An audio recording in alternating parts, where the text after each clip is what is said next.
Hello friends, welcome to the channel. Thanks for watching this video. Friends, class 7th का first chapter है हमारा integers और integers का ये इंट्रोडक्शन वीडियो है। फ्रेंड, आपके लिए सजेशन ये है कि आप इस वीडियो को पूरा कंप्लीट देखिए एंड तक।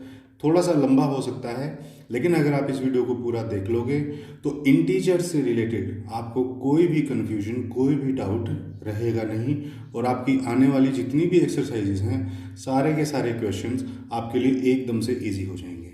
देखिए, इंटीजर्स सबसे पहले हमको पता होना चाहिए कि इंटीजर्स होते क्या हैं। इंटीजर्स होते हैं positive numbers, negative numbers along with zero are called integers.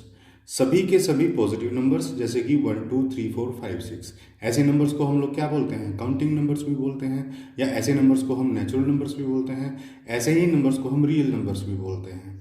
और negative numbers -1, -2, -3, -4, -5 and so on. इस तरह से जो नंबर्स होते हैं और साथ में ज़ीरो भी। पॉजिटिव नंबर सभी के सभी, ज़ीरो और सभी के सभी नेगेटिव नंबर्स, ये तीनों चीज़ें मिल करके बना देती हैं इंटीजर्स।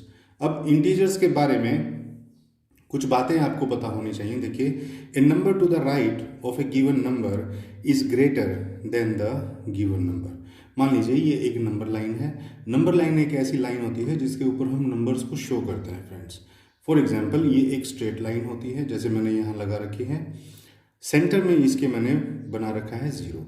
ज़ीरो को हम लोग बोलते हैं origin of the number line, यानी कि ज़ीरो से ही नंबर्स को हम लिखना शुरू करते हैं। तो राइट हैंड साइड को जैसे जैसे आप जाते जाओगे, पॉजिटिव नंबर्स होते हैं राइट साइड में और इनकी वैल्यू जो है वो बढ़ती हुई चली जाती है। जैसे 1 है, उसके बाद 2, उसके बाद 3, उसके बाद 4, 5, 6 एंड सो ऑन। और ये नंबर्स जो हैं फ्रेंड, ये इन्फिनिटी तक होते हैं, यानी कि जो लार्जेस्ट पॉजिटिव नंबर्स है वो हमें मालूम नहीं कितना होता है।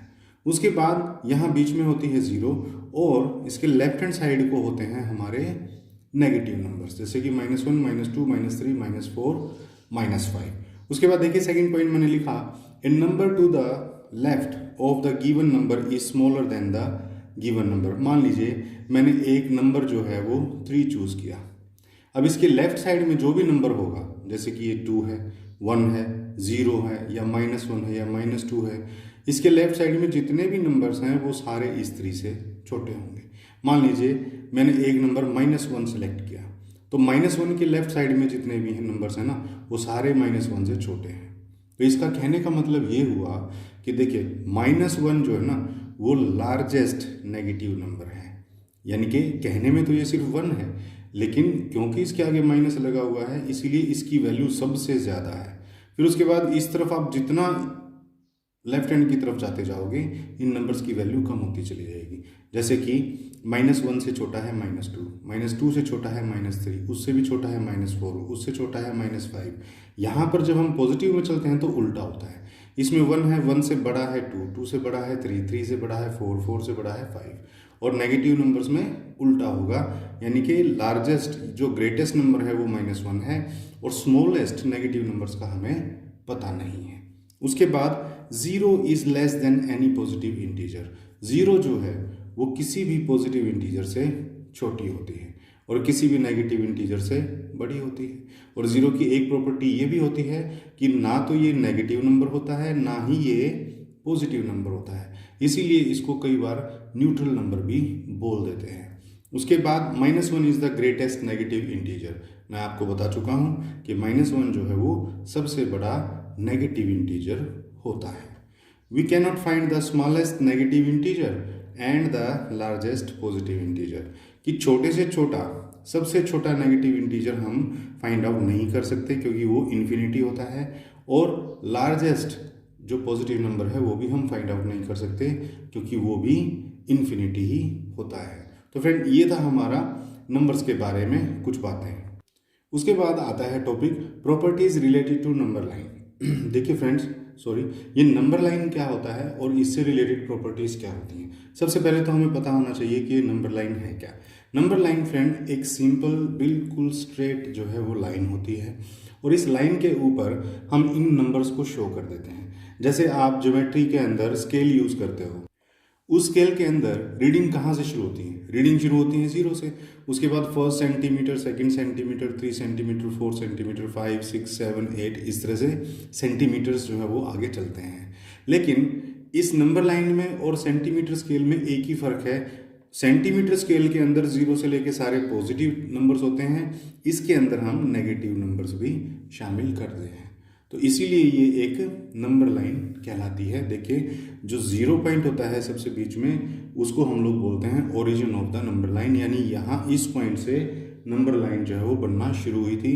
इस तरफ चलेंगे राइट हैंड को तो पॉजिटिव नंबर आते हैं, इस तरफ चलेंगे लेफ्ट हैंड को तो ये नेगेटिव इंटीजर्स आते हैं। दूसरी बात यह है कि 0 से लेके 1 के बीच में, 1 से लेके 2, 2 से 3, सभी नंबर्स के बीच में इक्वल डिस्टेंस होना चाहिए।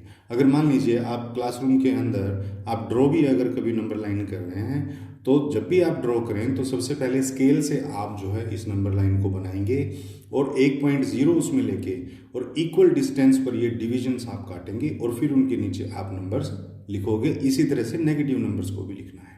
अब नंबर लाइन से रिलेटेड कुछ बातें हैं। देखिए, when we add a positive integer we move to the right. देखिए, जब भी हम किसी भी पॉजिटिव इंटीजर के अंदर या इवन नेगेटिव इंटीजर के अंदर भी एक पॉजिटिव इंटीजर ऐड करते हैं तो हम राइट की तरफ मूव करते हैं। कैसे? सबसे पहले मैं ये मान लेता हूँ कि मैंने -3 जो कि एक नेगेटिव इंटीजर है, इसके अंदर मैंने एक पॉजिटिव इंटीजर ऐड करना है। मान लीजिए 4 है, 4 तो पॉजिटिव इंटीजर है क्योंकि इसके आगे कोई साइन नहीं तो मतलब पॉजिटिव है, मुझे ये ऐड करना है ना। तो देखो, ऐड करने का बिल्कुल सिंपल तरीका मैं आपको वैसे ही बता देता हूँ, कुछ बच्चे कंफ्यूज भी हो जाते हैं। वैसे तो ये है कि माइनस प्लस क्या हो जाता है, माइनस हो जाता है, और माइनस किस में से क्या होगा, बड़े में से छोटा होगा। तो 4 में से हम 3 माइनस करेंगे तो आंसर तो आता है 1। और साइन किसका लगेगा इसके आगे? साइन लगता है हमेशा जिस नंबर की वैल्यू बड़ी होती है। अब 3 और 4 में से 4 बड़ा है तो इसके आगे पॉजिटिव साइन है तो ये पॉजिटिव का 1 बनेगा, तो यानी कि ये यहाँ तक पहुँचेगा। अगर इसको नंबर लाइन पे हमको देखना हो ना, कभी आप कंफ्यूज हो जाओ इन साइन के अंदर, तो आप ऐसे भी कर सकते हो कि -3 हमने नंबर लिया था, इसके अंदर हमने 4 ऐड करने थे पॉजिटिव के। पॉजिटिव के करने हैं तो इस तरफ चलूँगा, है ना, पॉजिटिव की तरफ। तो देखो 1, 2, 3 और ये 4, चौथा में जो है पॉजिटिव 1 पे ही पहुँचूंगा, तो आपका आंसर पॉजिटिव 1 ही आएगा। तो ये एक हमारी प्रॉपर्टी है कि किसी भी नंबर के अंदर आप अगर पॉजिटिव इंटीजर जोड़ोगे तो आप राइट हैंड साइड को ही चलोगे। फिर है when we add a negative number we move to the left. और अगर किसी भी इंटीजर के अंदर आप कोई नेगेटिव इंटीजर जोड़ोगे तो आप फिर लेफ्ट की तरफ चल पड़ोगे। कैसे? मान लीजिए कोई एक इंटीजर था आपके पास 4, इसमें आपको प्लस करना है क्या? Negative integer. नेगेटिव इंटीजर मान लीजिए मैंने -3 ले लिया, है ना, माइनस का ये था और यहाँ मुझे प्लस लगाना था। अब देखिए, प्लस और माइनस कभी भी एक साथ ऐसे नहीं लग सकते हैं। अगर आपको लगाना है तो एक नंबर को आपको ब्रैकेट में लेना होगा। अब इसका सॉल्यूशन जो है वो अगले स्टेप में ऐसे होगा कि 4 तो एज इट इज़ था और प्लस माइनस हो जाता है माइनस, तो माइनस और 3 की जगह 3, तो 4 - 3 कितना हुआ आपका? 1। क्लियर? तो 4 है, 4 में अगर आपको -3 ऐड करने हैं तो यानी कि आप इस तरफ चलोगे 1, 2, 3, तो आप पहुंच जाओगे 1 पर। देखो, किया था आपने एडिशन और हो गया यहाँ सब्ट्रैक्शन, है ना। आपको तो 4 के अंदर 3 ऐड करने थे, लेकिन वो क्योंकि नेगेटिव के थे इसीलिए आप लेफ्ट हैंड साइड पर चलोगे। तो देखिए, आपको एक्चुअल में एडिशन करना है या सब्ट्रैक्शन करना है, ये आपको स्टेटमेंट नहीं बताती, ये आपको बताते हैं ये साइन। इससे नेक्स्ट पेज में मैं ये कैलकुलेशन ही आपको समझाऊंगा। एक बार इनके पॉइंट्स को पूरा कर लेते हैं। तीसरा पॉइंट है when we subtract a positive integer we move to the left. अगर हम एक पॉजिटिव इंटीजर घटाते हैं, मान लीजिए आपका एक इंटीजर है 4, उसमें से माइनस मैंने किया है एक पॉजिटिव इंटीजर 3, तो आप लेफ्ट की तरफ मूव करोगे। लेफ्ट है हमारा इस तरफ, 4 - 3 क्या होता है? 1 होता है। जैसे मान लीजिए यहाँ 4 पर हम बैठे थे, इसमें से 3 घटाएंगे 1, 2, 3, तो आप 1 पे पहुँचे, यानी 4 की अपेक्षा तो आप लेफ्ट में ही चल पड़े ना। तो ये वही कह रहे हैं फिर उसके बाद है 0 is always considered as the origin of the number line. 0 को हमेशा जो है इसका ओरिजिन माना जाता है। ओरिजिन एक ऐसा पॉइंट होता है जहाँ से कोई भी चीज़ बननी शुरू होती है, तो 0 इसीलिए यहाँ सेंटर में रखा जाता है। और 0 ना तो पॉजिटिव नंबर होता है ना ही नेगेटिव होता है, इसको हम न्यूट्रल इंटीजर भी बोलते हैं। 0 is always considered neither negative nor positive, ना तो ये नेगेटिव होता है ना ही ये पॉजिटिव होता है। नेक्स्ट पेज देखिए, हम कुछ स्टेटमेंट्स मैंने लिखी हैं ताकि आपको कॉन्सेप्ट क्लियर हो जाए। हमें करेक्ट और इनकरेक्ट की फॉर्म में मैंने इनको लिखा है। देखिए, when 2 positive integers are added we get a positive integer. जब 2 पॉजिटिव इंटीजर्स को आपस में ऐड किया जाता है तो जो आंसर आएगा बेटा वो भी पॉजिटिव इंटीजर होगा। फॉर एग्जांपल 4 जो है वो एक पॉजिटिव इंटीजर है, क्योंकि इसके आगे मैंने कोई साइन नहीं लगाया तो मतलब ये पॉजिटिव है। और मान लीजिए एक आपका इंटीजर है 7, इसके आगे भी मैंने कोई साइन नहीं लगाया तो मतलब ये भी पॉजिटिव है। और ये बोल रहा है when 2 positive integers are added, add कर रहे हैं तो मतलब मैं प्लस का साइन लगाऊंगा, तो 4 + 7 कितना होता है 11, तो ये भी एक पॉजिटिव इंटीजर ही आएगा। कहने का मतलब ये है एक पॉजिटिव इंटीजर में एक पॉजिटिव इंटीजर जोड़ेंगे तो जो आंसर होगा वो भी आपका पॉजिटिव इंटीजर ही आएगा। तो आपकी स्टेटमेंट क्या है, करेक्ट है। उसके बाद when 2 negative integers are added we get a positive integers. तो क्या है, when 2 negative integers are added we get a positive integer. कैसे, देखिए मान लीजिए एक इंटीजर है मेरा -4 और एक है इंटीजर मेरा -7, और इन दोनों को मुझे ऐड करना है। तो मैं यहाँ प्लस का तो लगा दूंगा, लेकिन ये प्लस माइनस एक साथ हो गए तो ऐसा हम कर नहीं सकते, तो इसलिए इसको ब्रैकेट में रखना होगा, है ना। अब मैं इसको सोल्व करूंगा तो देखिए -4 और प्लस माइनस हो जाता है माइनस, यानी कि यहाँ माइनस का साइन और 7 एज इट इज। और अब देखिए माइनस माइनस हो जाता है प्लस। ये रूल होते हैं माइनस माइनस प्लस। यहाँ प्लस का मतलब ये है कि ये 4 और 7 ऐड हो जाएंगे, ऐड होकर के क्या आ जाएगा आंसर 11। लेकिन अब साइन कौन सा लगेगा, साइन हमेशा वो लगता है फ्रेंड जो नंबर बड़ा होता है, जिस नंबर की फेस वैल्यू बड़ी होती है। अब आप 1 मिनट के लिए इन साइन को भूल जाइए। अब 4 बड़ा है या 7 बड़ा है, 7 बड़ा है, तो इसके आगे जो साइन होगा नेगेटिव वही लगेगा। तो देखिए स्टेटमेंट क्या थी, when 2 negative integers are added we get a positive integer. ये जरूरी नहीं है, देखो -4 एक नेगेटिव इंटीजर था, -7 एक नेगेटिव इंटीजर था, हमने दोनों को इनको ऐड किया तो आंसर भी हमारा नेगेटिव में ही आ रहा है, तो ये इनकरेक्ट हो गया कि 2 नेगेटिव इंटीजर्स को जब आप जोड़ोगे तो आंसर नेगेटिव इंटीजर आएगा। यहाँ पर पॉजिटिव लिखा हुआ है इसलिए ये स्टेटमेंट इनकरेक्ट हो गई। तो देखिए when a positive integer and a negative integer are added we always get a negative integer. क्या कह रहे हैं कि जब एक पॉजिटिव इंटीजर, मान लीजिए कोई पॉजिटिव इंटीजर 4 है and a negative integer are added, मान लीजिए एक नेगेटिव इंटीजर है -7। अब मुझे इनको ऐड करना है तो प्लस का साइन लगाऊंगा। अब प्लस और माइनस एक साथ ऐसे ही नहीं लिख सकते, इसलिए इसको ब्रैकेट में रखेंगे। तो 4 एज इट इज और प्लस माइनस माइनस हो जाता है माइनस और 7, तो 4 - 7 क्या होगा -3। तो देखिए ये स्टेटमेंट यहाँ पर इनकरेक्ट हो गई। इन्होंने बोला है when a positive integer and a negative integer are added we always get a negative integer.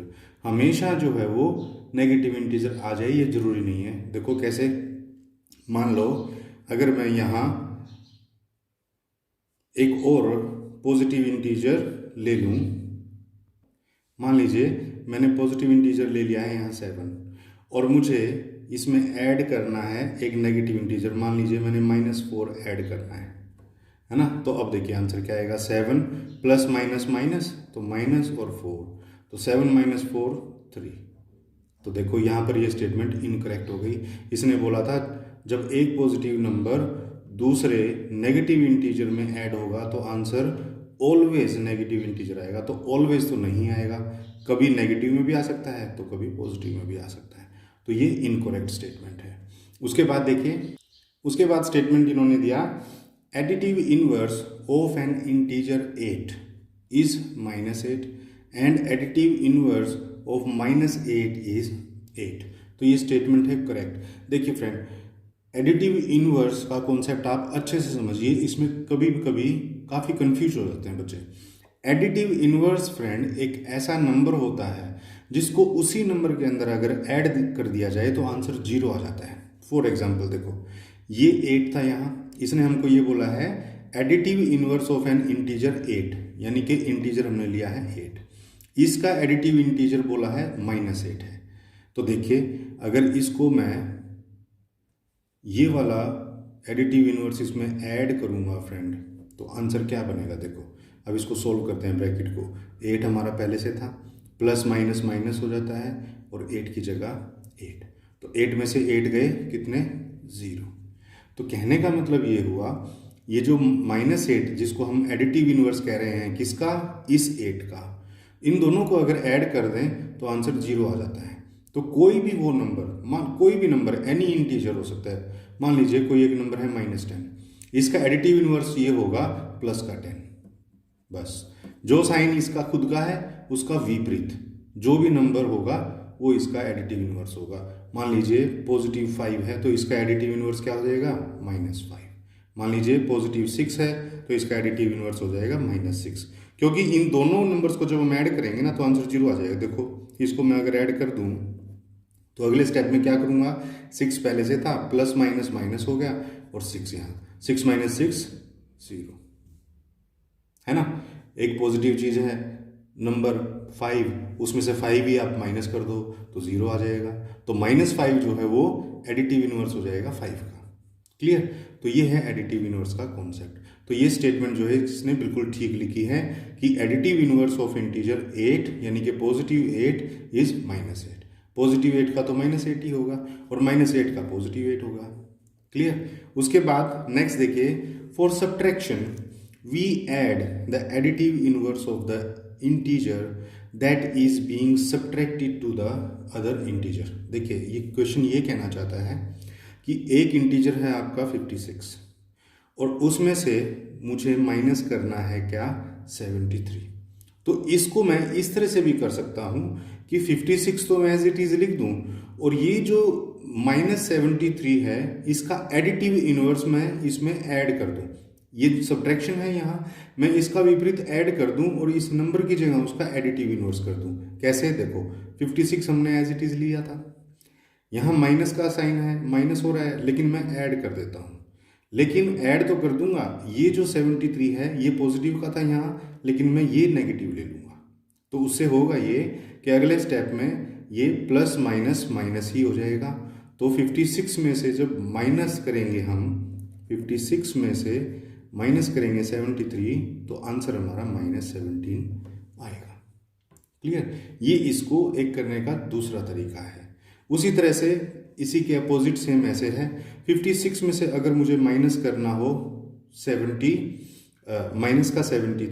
तो मैं क्या करूँगा, माइनस की जगह इसको ऐड कर दूंगा और इसका एडिटिव इनवर्स उसमें ऐड कर दूंगा। तो -73 का एडिटिव इनवर्स क्या होता है, +73, और नेगेटिव की जगह, सब्ट्रैक्शन की जगह मैंने इसको कर दिया है एडिशन।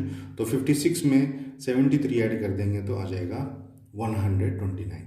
तो ये था हमारा एडिटिव इनवर्स का कॉन्सेप्ट कि जो भी हमारा, मान लीजिए कोई एक नंबर, मैं एक और एग्जांपल आपको बता देता हूँ। मान लीजिए मुझे 36 में से मुझे माइनस करना है 47, है ना। तो मैं इसको सीधा सीधा भी कर सकता हूँ, 36 में से 47 माइनस करूँगा तो आंसर मेरा -11 आना है, ठीक है। लेकिन इसको मैं ऐसे भी कर सकता हूँ कि 36 में मैं प्लस कर दूँ और 47 जो है अपने आप में एक पॉजिटिव नंबर है उसको मैं क्या कर दूंगा, नेगेटिव बना दूंगा एडिटिव इनवर्स के रूप में, है ना। तो अब भी सिचुएशन वही आ जाएगी, नेक्स्ट स्टेप वही बन जाएगा। देखो 36 प्लस माइनस माइनस 47, देखो ये वही स्टेप यहाँ पे बन के आ गया। अब 36 - 47 वही -11 आता है। ये है एडिटिव इनवर्स का केस। उसके बाद देखिए ये टॉपिक आपका जो है ये बहुत बहुत बहुत इंपॉर्टेंट है। मैक्सिमम बच्चे इसी के अंदर कंफ्यूज होते हैं। देखिए ये है कैलकुलेशन के रूल्स, और कैलकुलेशन में हमारी 4 ही चीज़ें आती हैं, एडिशन आता है, सब्ट्रैक्शन आता है, मल्टीप्लिकेशन आता है या फिर डिवीजन आता है। मैथमेटिक्स के ये 4 ही ऑपरेशंस होते हैं। अब बात आती है इंटीजर्स के। इंटीजर्स के अंदर एडिशन कैसे किया जाए। मान लीजिए एक इंटीजर आपका पॉजिटिव है 3, उसके अंदर मुझे एक दूसरा इंटीजर ऐड करना है जो कि खुद भी पॉजिटिव है, तो इनका जो आंसर होगा फ्रेंड वो भी एक पॉजिटिव इंटीजर ही होगा। ठीक है, तो कहने का मतलब ये है कि प्लस में प्लस ऐड करोगे तो आंसर भी प्लस में ही आएगा। उसके बाद मान लीजिए एक नेगेटिव इंटीजर है, उसमें आप प्लस कर रहे हो क्या, दूसरा नेगेटिव इंटीजर यानी कि -4, तो आंसर आपका आएगा जब हम इस ब्रैकेट को सोल्व करेंगे तो ये होगा -3 और प्लस माइनस माइनस बन जाता है और 4 एज इट इज। अब -3 और -4 ये क्या है, अब देखिए -3 इसके साथ में लिखा हुआ है -4, अब ये माइनस हो रहा है या ये एडिशन हो रहा है ये हमको स्टेटमेंट नहीं बताएगी, ये हमको ये साइन बताएंगे। माइनस और माइनस हमेशा प्लस हो जाता है। प्लस का मतलब ये है कि ये 3 और ये 4 ये नंबर आपस में प्लस हो जाएंगे। 3 और 4 होता है हमारा 7। अब इनके आगे साइन किसका लगेगा, साइन हमेशा लिखता है बच्चे जो नंबर बड़ा होता है ना, जैसे 3 और 4 में नंबर 4 बड़ा है तो उसका साइन लग जाता है। तो माइनस और माइनस जो है वैसे तो प्लस हो जाता है लेकिन साइन लगता है बड़े वाले नंबर का, तो हम लिख देंगे माइनस माइनस जो है वो प्लस बन जाता है। ये था हमारा एडिशन का रूल। उसके बाद देखिए एक नेगेटिव हो और एक पॉजिटिव हो। मान लीजिए एक पॉजिटिव है आपका 3 और इसमें मुझे ऐड करना है एक नेगेटिव इंटीजर यानी कि -4। फिर क्या होगा, फिर देखिए 3 तो as it is, plus minus बन जाता है माइनस और ये 4 एज इट इज। ठीक है, तो 3 में से 4 अगर माइनस करोगे तो आंसर तो -1 आएगा। तो यानी कि प्लस का इंटीजर हो एक और दूसरा नेगेटिव का हो और वो ऐड हो रहे हो तो मतलब वो सब्ट्रैक्ट हो जाएंगे। प्लस माइनस माइनस, देखो इस 3 के अंदर हम ये -4 ऐड करने चले थे जबकि हुआ क्या है, असल में माइनस हुआ है ना। तो क्वेश्चन की स्टेटमेंट क्या कहेगी, क्वेश्चन की स्टेटमेंट तो ये कहेगी 3 के अंदर -4 आप ऐड कर दीजिए। तो आप जब इनको इस तरह से लिखोगे ना तो वो एक्चुअल में एडिशन ना होकर के वो यहाँ सब्ट्रैक्शन हो रहा है। देखो यहाँ पे माइनस का बन गया क्योंकि प्लस माइनस माइनस होता है, तो 3 में से 4 को माइनस करना पड़ेगा, तो 4 में से 3 को माइनस करोगे तो 1 और आंसर हमारा नेगेटिव में आना है। तो ये थे हमारे एडिशन के रूल्स। अब है सब्ट्रैक्शन के। सब्ट्रैक्शन में भी एक मान लीजिए इंटीजर आपका नेगेटिव है और दूसरा भी आपका मान लीजिए नेगेटिव इंटीजर है और माइनस करने हैं, तो देखो इसको मैं -4 मान लीजिए, ये दूसरा ऐसे है ना। -3 एक इंटीजर था, उसमें से मुझे -4 जो है वो सब्ट्रैक्ट करना है, तो इसको सॉल्व करेंगे तो क्या आएगा -3 और माइनस माइनस बन जाता है प्लस, तो प्लस और ये 4 एज इट इज। अब -3 में आप 4 ऐड करोगे तो हमारा आंसर आएगा +1। ठीक है, तो उस तरह से फिर अगर मान लीजिए एक पॉजिटिव हमारा नंबर है और दूसरा भी हमारा पॉजिटिव नंबर है और ये सब्ट्रैक्ट हो रहे हैं, तो 4 - 3 तो 1, यानी कि एक पॉजिटिव इंटीजर है और दूसरा भी पॉजिटिव इंटीजर अगर आपस में माइनस हो रहे हैं तो आंसर हमारा पॉजिटिव आ सकता है, बशर्ते कि वो जो सब्ट्रैक्ट होने वाला नंबर है वो इस पहले वाले नंबर से बड़ा ना हो, है ना। ऐसा भी हो सकता है, मान लीजिए एक नंबर है 7 और माइनस हो रहा है और इसमें से कोई 9 कह दे कि +7 में से +9 माइनस करो, लेकिन तो ऐसा तो होगा नहीं, तो 9 में से जब 7 माइनस करेंगे तो आंसर तो 2 आएगा, लेकिन इसके आगे साइन बड़े का लग जाएगा तो माइनस हो जाएगा ये। उसके बाद देखिए मल्टीप्लिकेशन। मल्टीप्लिकेशन के अंदर भी बच्चे काफ़ी कंफ्यूज हो जाते हैं। मान लीजिए मुझे एक नेगेटिव इंटीजर को मल्टीप्लाई करना है दूसरे ही नेगेटिव इंटीजर से, तो होता यह है माइनस माइनस हो जाता है बेटा प्लस और 4 × 3 हो जाता है 12। ठीक है, यहाँ पर एडिशन के केस में भी ऐसा ही हुआ था कि माइनस माइनस हो जाता है प्लस, लेकिन यहाँ कंडीशन ये थी कि हमें आंसर के आगे साइन पॉजिटिव लगाना है या नेगेटिव, ये बताएगा कि नंबर क्या है ना, बड़े नंबर का साइन क्या है। लेकिन यहाँ पर क्या है, दो नेगेटिव इंटीजर्स अगर आपस में मल्टीप्लाई हो रहे हैं तो आंसर जो भी आए उसके आगे हम पॉजिटिव ही लगाते हैं। मान लीजिए एक नंबर नेगेटिव हो और एक नंबर पॉजिटिव हो तो आंसर हमारा नेगेटिव में ही आता है, तो -12 आंसर आ जाएगा। कहने का मतलब ये है, दो नेगेटिव इंटीजर मल्टीप्लाई होंगे तो आंसर पॉजिटिव आ जाएगा, एक नेगेटिव और एक पॉजिटिव होगा तो भी हमारा नेगेटिव आएगा, और दोनों नंबर्स अगर पॉजिटिव मल्टीप्लाई हो रहे हैं तो भी आंसर हमारा पॉजिटिव ही आएगा। मान लीजिए 2 को आप 4 से मल्टीप्लाई कर रहे हो, दोनों पॉजिटिव इंटीजर हैं और मल्टीप्लाई हो रहे हैं तो आंसर भी इनका क्या आएगा, पॉजिटिव ही आएगा। उसके बाद देखिए डिवीजन। डिवीजन में मान लीजिए एक कोई इंटीजर है पॉजिटिव इंटीजर 4, आप उसको डिवाइड कर रहे हो किसी नेगेटिव इंटीजर -2 से मान लीजिए, तो इनका जो आंसर आएगा फ्रेंड वो हमेशा माइनस में ही आएगा। 2 1 जार 2 और 2 2 जार होता है 4, तो ये जो साइन होता है ये चला जाता है ऊपर, ये -2 आएगा। चाहे देखिए मान लीजिए एक नंबर है 6, उसको आप डिवाइड कर रहे हो 3 से, तो ये अपने आप में एक फ्रैक्शन बन गई ना। फ्रैक्शन में चाहे ऊपर नेगेटिव का लिखा हुआ हो चाहे साइन नीचे नेगेटिव का लिखा हुआ हो, वो माना जाता है पूरी फ्रैक्शन का, तो ये -6/3 एक तरह से माना जाएगा। जब आप इसको काटोगे तो आंसर -2 आएगा। लेकिन हाँ, अगर डिवाइड होने वाला नंबर भी नेगेटिव हो और डिवाइड करने वाला नंबर भी नेगेटिव हो तो ये नेगेटिव नेगेटिव आपस में कट जाते हैं और 3 1 जार 3 और 3 2 जार 6, तो आंसर फिर हमारा पॉजिटिव में आ जाता है। क्लियर? यानी कि एक पॉजिटिव नंबर डिवाइड हो रहा हो एक नेगेटिव नंबर से तो आंसर हमारा नेगेटिव में आएगा, एक पॉजिटिव नंबर डिवाइड हो रहा हो पॉजिटिव नंबर से तो आंसर हमारा पॉजिटिव में आएगा, एक नेगेटिव इंटीजर डिवाइड हो रहा हो दूसरे नेगेटिव इंटीजर से तो भी हमारा आंसर जो है वो पॉजिटिव इंटीजर के रूप में आएगा। तो फ्रेंड, आई होप आपको ये जो है अच्छे से कॉन्सेप्ट समझ में आ रहा है। बस एक लास्ट कॉन्सेप्ट और है, properties related to integers. Properties related to integers. अब इंटीजर्स की ना कुछ प्रॉपर्टीज होती हैं। प्रॉपर्टीज का मतलब यह है खासियतें। देखिए सबसे पहले तो मैं ना आपको प्रॉपर्टीज बताऊंगा कि वो प्रॉपर्टीज हैं क्या क्या और उनका मतलब क्या है। सबसे पहले तो आती है फ्रेंड एक क्लोजर प्रॉपर्टी। क्लोजर प्रॉपर्टी का मतलब ये होता है कि चाहे आप ऐड कर रहे हो या आप सब्ट्रैक्ट कर रहे हो या आप मल्टीप्लाई कर रहे हो या आप डिवाइड कर रहे हो, कुछ भी अगर आप कर रहे हो तो वो जो इंटीजर्स है वो उसका जो आंसर आएगा वो क्या एक इंटीजर होगा या नहीं होगा। तो देखिए मान लीजिए एक इंटीजर है आपका 2 और दूसरा इंटीजर है आपका 3।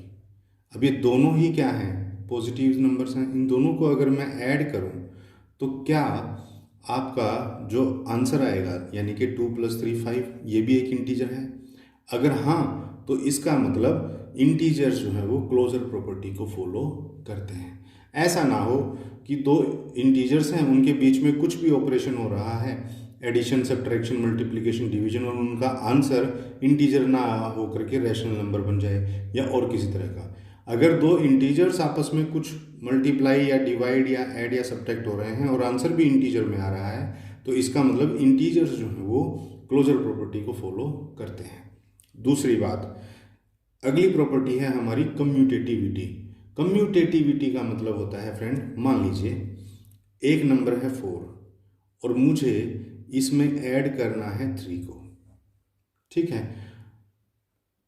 अब मैं 4 में 3 ऐड करूं या मैं इस 3 को पहले लिख दूं और 4 को बाद में लिख दूं, बात तो एक ही है। 4 + 3 भी 7 होता है और 3 + 4 भी 7 होता है। तो ये प्रॉपर्टी होती है कम्यूटेटिविटी। कम्यूटेटिविटी का मतलब होता है स्थान बदल देना। ये 4 यहाँ पहले लिखा हुआ था, अब इसको यहाँ बाद में लिख दिया।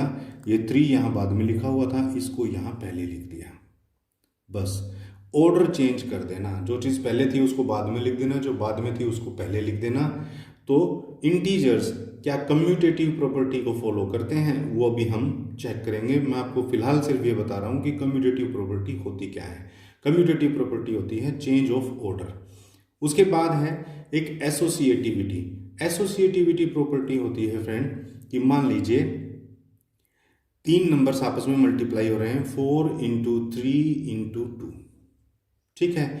इनको मैं ग्रुपिंग कर लूँ। कैसे ग्रुपिंग कर लूँ? मैं 4 × 3 को तो अलग ले लूँ, इसका एक ग्रुप बना दिया मैंने इस तरह से ब्रैकेट में रख के, और उसको मल्टीप्लाई कर दूं फिर मैं इस तीसरे नंबर 2 से। इसको बोलते हैं एसोसिएटिविटी। एसोसिएशन का मतलब होता है कंपनी बना लेना, साथ बना लेना।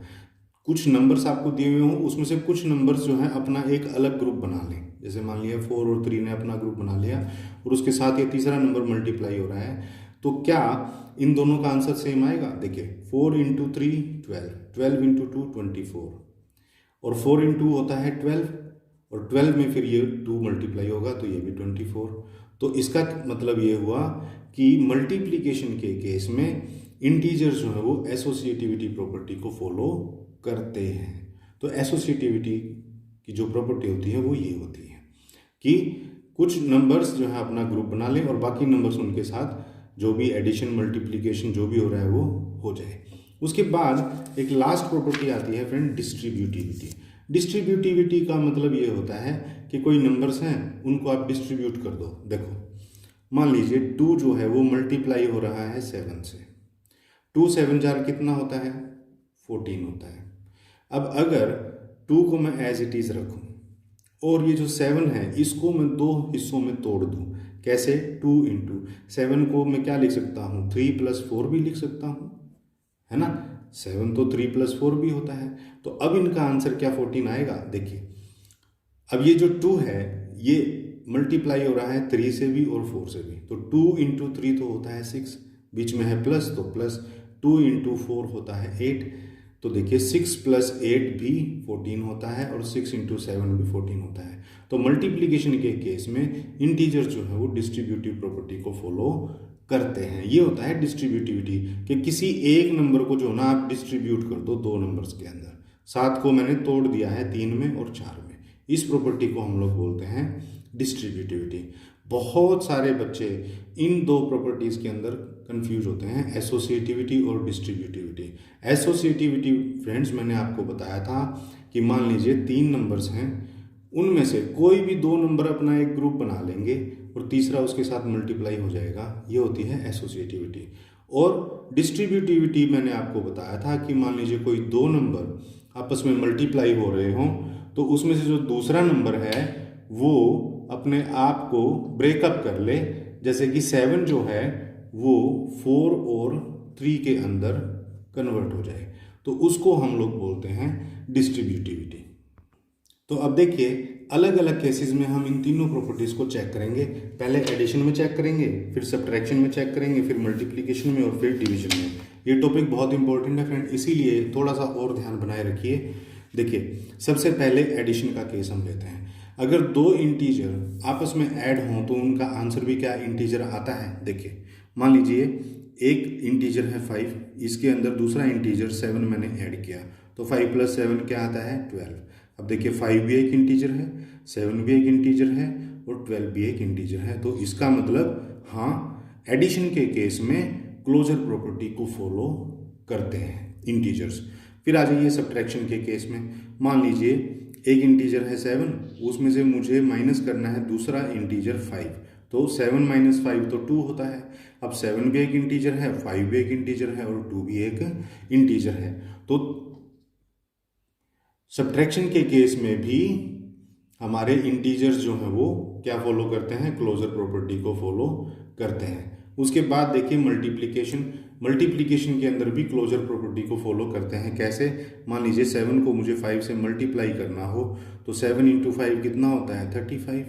तो देखिए 7 भी एक इंटीजर है, 5 भी एक इंटीजर है और 35 भी एक इंटीजर है। तो इसका मतलब मल्टीप्लिकेशन में भी इंटीजर्स जो है वो क्लोजर प्रॉपर्टी को फॉलो करते हैं। फिर आ जाइए डिवीजन।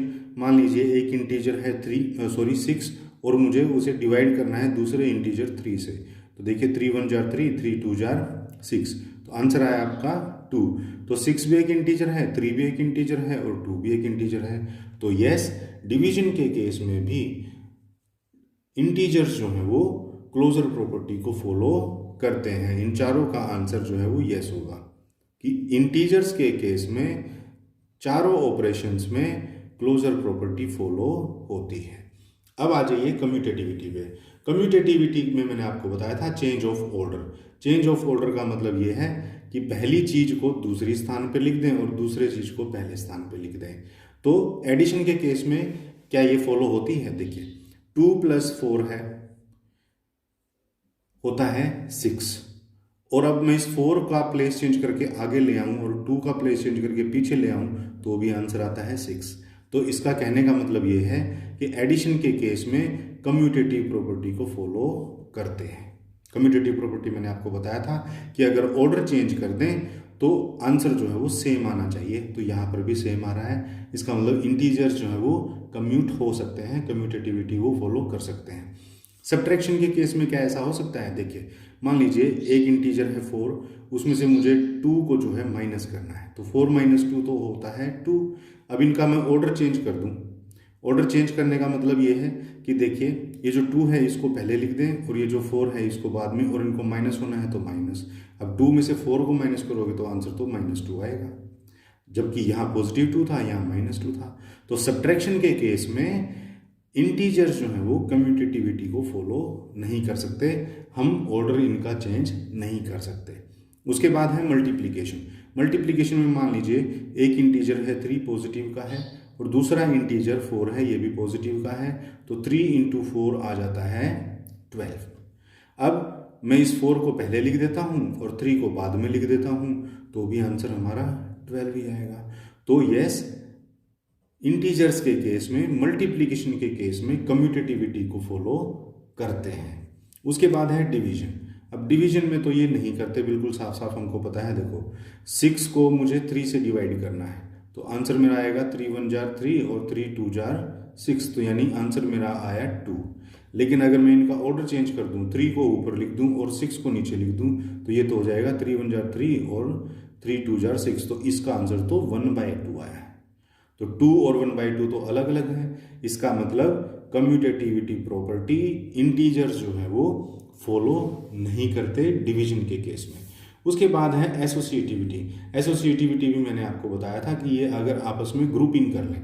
फॉर एग्जांपल एडिशन के केस में देखते हैं। मान लीजिए मुझे 3 नंबर ऐड करने हैं, 4 + 3 + 2, है ना। अब 4 + 3 7, 7 + 2 होता है 9। अब मैं इनका क्या करता हूँ, ग्रुपिंग कर लेता हूँ। 4 को मैं एज इट इज रख देता हूँ और ये जो 3 + 2 है ना, इनको मैं ग्रुप कर लेता हूँ, यानी कि इनको ब्रैकेट में रख लेता हूँ। तो जब मैं इनको सोल्व करूँगा तो क्या आंसर मेरा 9 आएगा? देखते हैं। 4 और ये प्लस प्लस प्लस, तो 4 + 3 + 2, या यूँ कह लें कि 3 + 2 अंदर अंदर 5 हो गया, तो 4 + 5 ये आएगा। जब ब्रैकेट खोलेंगे तो आंसर यहाँ पर भी 9 आएगा। तो कहने का मतलब ये हुआ कि अगर इंटीजर्स ऐड हो रहे हों तो वो एसोसिएटिविटी नामक प्रॉपर्टी को फॉलो करते हैं। उसके बाद सब्ट्रैक्शन के केस में देखिए, सब्ट्रैक्शन के केस में क्या सेम होगा। मान लीजिए मुझे 9 में से 5 माइनस करना है और फिर 2 माइनस करना है, तो देखिए 9 - 5 हुआ कितना? 4, 4 - 2 हुआ हमारा 2। लेकिन क्या इनकी मैं ग्रुपिंग कर लूँ तो ये होगा फॉलो? 9 माइनस, और इसका ग्रुप कर लेता हूँ 5 - 2। तो अब बोर्ड मास हमें ये कहता है कि पहले ब्रैकेट को सोल्व करिए। ब्रैकेट को सोल्व करेंगे तो 5 में से 2 गए, आया हमारा 3, और ये बीच में यहाँ माइनस है और यहाँ 9 एज इट इज, तो 9 - 3 ये तो हमारा 6 आ गया। तो इस तरह से सब्ट्रैक्शन के केस में एसोसिएटिविटी फॉलो जो है वो इंटीजर्स नहीं करते। क्लियर? उसके बाद मल्टीप्लिकेशन के केस में क्या एसोसिएटिविटी फॉलो करते हैं? देखते हैं। देखिए 4 × 3 × 2, 3 इंटीजर्स हैं, मेरे को ये मल्टीप्लाई करना है, तो 4 × 3 हो गया 12, 12 × 2 हो गया है 24। अब मैं इनकी ग्रुपिंग करके देखता हूँ। मान लीजिए मैंने 4 × 3 को ग्रुप कर लिया और ये मल्टीप्लाई बाई 2 इसके साथ लिख दिया, तो ब्रैकेट पहले सॉल्व करनी होती है, तो 4 × 3 होता है 12 और इनटू में 2 एज इट इज, तो 12 × 2 भी 24 होता है। तो यस, मल्टीप्लिकेशन के केस में इंटीजर्स जो है वो एसोसिएटिविटी प्रॉपर्टी को फॉलो करते हैं। ठीक है। उसके बाद डिवीजन के केस में, क्या डिवीजन के केस में एसोसिएटिविटी प्रॉपर्टी फॉलो होती है? इसमें तो बिल्कुल भी नहीं होती, ये तो साफ ही हमको पता चल रहा है। ग्रुपिंग हम कर भी लेंगे तो भी हमारा आंसर 9 ही आना है, तो इसमें तो समझने का भी कुछ नहीं है, सीधा सीधा 9 हमें लिखना है कि इंटीजर्स जो है वो एसोसिएटिविटी को फॉलो नहीं करते। उसके बाद है लास्ट प्रॉपर्टी हमारी डिस्ट्रीब्यूटिविटी। डिस्ट्रीब्यूटिविटी में मैंने आपको बताया था कि एक नंबर को हम डिस्ट्रीब्यूट कर लेते हैं, टुकड़ों में तोड़ देते हैं। जैसे ये 7 है, उसको मैंने 3+4 में तोड़ दिया। तो एडिशन के केस में क्या ये फॉलो होता है, देखते हैं। देखिए 2+7 मुझे करना हो तो 2+7 तो मेरा आ जाता है 9, ठीक है। अब इस 7 को अगले स्टेप में डिस्ट्रीब्यूट में कर लूँ, अगर 2+7 को मान लीजिए मैंने 3 में तोड़ लिया और 4 में तोड़ लिया, है ना। तो बोर्ड मास कहता है पहले ब्रैकेट सोल्व करो, तो 3+4 तो 7 होता है, 7+2, अब 2 में 7 ऐड करेंगे तो भी 9 ही आएगा। तो ठीक है, डिस्ट्रीब्यूटिव प्रॉपर्टी इंटीजर्स एडिशन के केस में फॉलो करते हैं, तो यानी कि यस, ठीक है।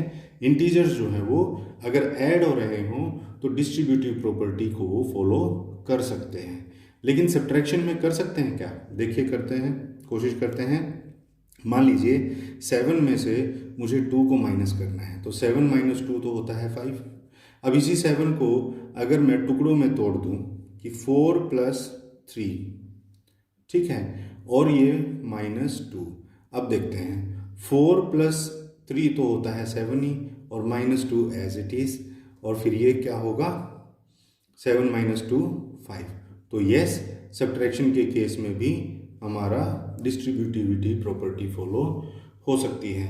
उसके बाद है मल्टीप्लिकेशन। मल्टीप्लिकेशन के केस में कैसे होगा, देखिए मान लीजिए 2 को मुझे 7 से ही मल्टीप्लाई करना है, तो 2 × 7 = 14, ये तो सीधी सीधी बात हो गई। अब मैं इस 7 को डिस्ट्रीब्यूट करूंगा, कैसे, देखिए 2 × 7 को मैं क्या लिख सकता हूँ, 5+2 लिख सकता हूँ, 5+2 लिख सकता हूँ। तो देखिए अब बोर्ड मास के थ्रू, बोर्ड मास मुझे ये कहता है ये जो 2 जो है ये 5 के मल्टीप्लिकेशन में भी है, और ये 2 जो है इस 2 के मल्टीप्लिकेशन में भी है।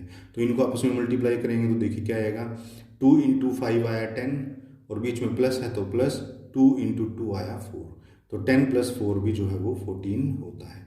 तो यस, इंटीजर्स जो हैं वो मल्टीप्लिकेशन के केस में भी डिस्ट्रीब्यूटिव प्रॉपर्टी को फॉलो करते हैं, क्लियर। और डिवीजन में तो डेफिनेटली ये फॉलो नहीं करते, इसमें हमें एग्जाम्पल लेने की भी ज़रूरत नहीं है। तो सीधा सीधा हम लिख ही देंगे कि इंटीजर्स जो है वो डिवीजन के केस में डिस्ट्रीब्यूटिव प्रॉपर्टी को फॉलो नहीं करते। तो फ्रेंड, ये हमारा इस चैप्टर का इंट्रोडक्शन वीडियो था। आई होप आपको सारे के सारे कॉन्सेप्ट्स आपको अच्छे से समझ में आए होंगे। कोई एक आधा कॉन्सेप्ट अगर आपको कन्फ्यूजन रह भी गया होगा तो आप प्लीज़ कमेंट बॉक्स के अंदर अपने कमेंट्स डाल सकते हैं, मैं उसके लिए अलग से आपके लिए एक सेपरेट वीडियो भी बना दूंगा। तो फ्रेंड, मिलते हैं एक्सरसाइजेज के क्वेश्चंस के लिए नेक्स्ट वीडियो में, तब तक के लिए थैंक्स। फ्रेंड्स, आपको अगर ये वीडियो अच्छा लगा हो तो प्लीज़ इसे लाइक कर दीजिए, शेयर कर दीजिए, और चैनल पर अगर आप नए हैं तो प्लीज़ चैनल को सब्सक्राइब कर लीजिए, क्योंकि अपने इस चैनल पर 7th क्लास का complete math question to question मैं आपको कराने वाला हूँ। तो फ्रेंड्स, मिलते हैं नेक्स्ट क्वेश्चन के लिए नेक्स्ट वीडियो में, तब तक के लिए थैंक्स।